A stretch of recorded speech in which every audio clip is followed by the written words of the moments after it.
श्री हरि भक्ति आस्था में हम श्रीमद् भगवद गीता के अध्याय 4 संपूर्ण श्लोक 1 से 42 के हिंदी अर्थ और सार को सुनेंगे।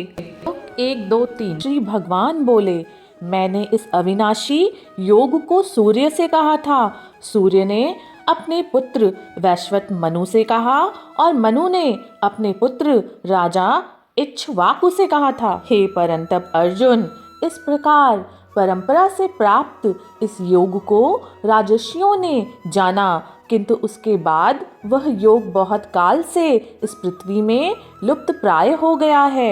हे अर्जुन, तू मेरा भक्त और प्रिय सखा है, इसीलिए वही यह पुरातन योग आज मैंने तुझको कहा है, क्योंकि यह बड़ा ही उत्तम रहस्य है, अर्थात गुप्त रखने योग्य विषय है। श्लोक 4, 5, 6। अर्जुन बोले, आपका जन्म तो अर्वाचीन अभी हाल का है और सूर्य का जन्म बहुत पुराना है, अर्थात कल्प के आदि में हो चुका था।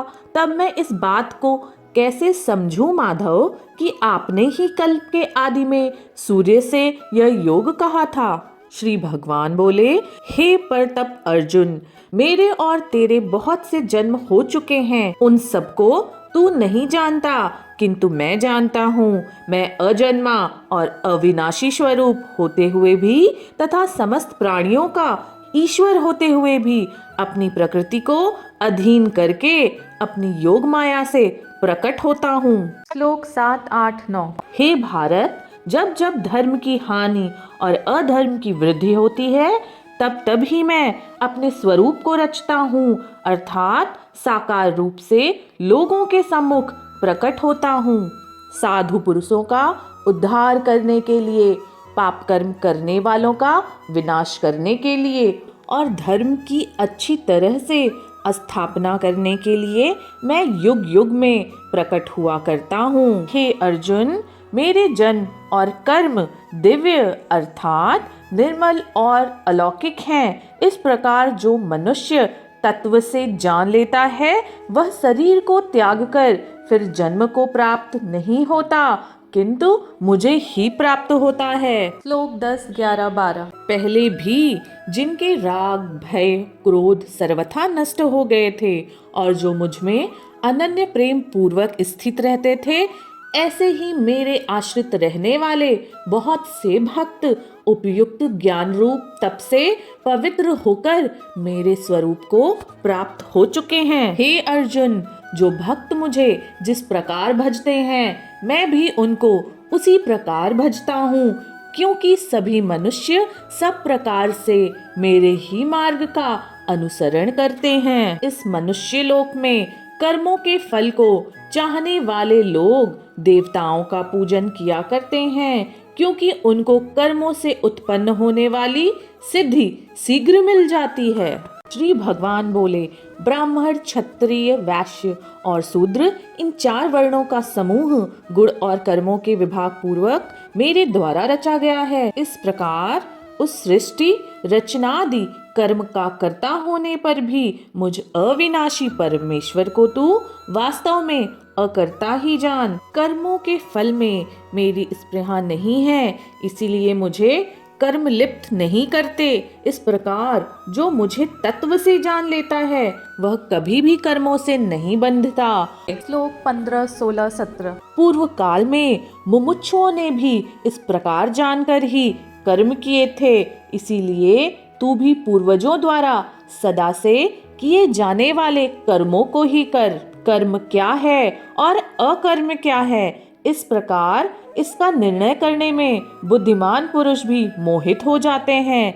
इसीलिए वह कर्म तत्व मैं तुझे भली भांति समझाकर कहूँगा, जिसे जानकर तू अशुभ से अर्थात कर्म बंधन से मुक्त हो जाएगा। कर्म का स्वरूप भी जानना चाहिए और अकर्म का स्वरूप भी जानना चाहिए तथा विकर्म का स्वरूप भी जानना चाहिए, क्योंकि कर्म की गति गहन है। श्लोक 18, 19, 20। जो मनुष्य कर्म में अकर्म देखता है और जो अकर्म में कर्म को देखता है, वह मनुष्यों में बुद्धिमान है और वह योगी समस्त कर्मों को करने वाला है। जिसके संपूर्ण शास्त्र सम्मत कर्म बिना कामना और संकल्प के होते हैं तथा जिसके समस्त कर्म ज्ञान रूप अग्नि के द्वारा भस्म हो गए हैं, उन महापुरुषों को ज्ञानी जन भी पंडित कहते हैं।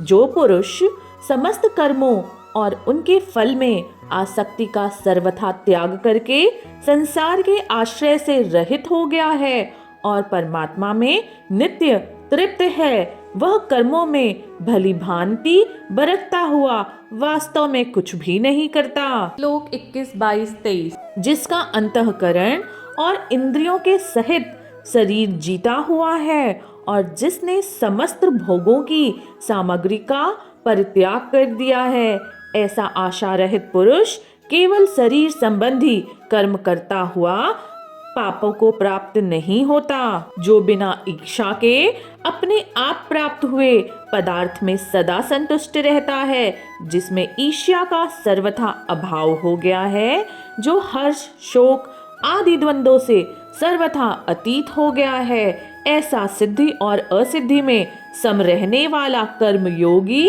कर्म करता हुआ भी उससे नहीं बंधता।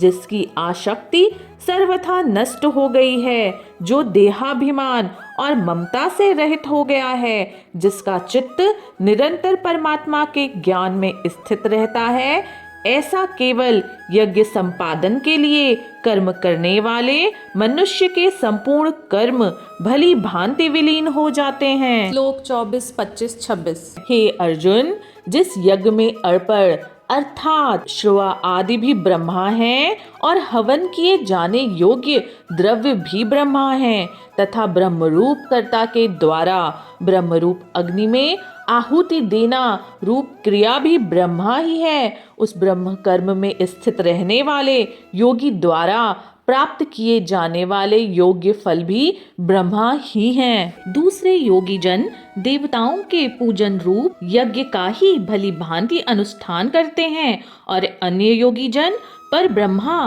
परमात्मा रूप अग्नि में अभेद दर्शन रूप यज्ञ के द्वारा ही आत्म रूप यज्ञ का हवन किया करते हैं।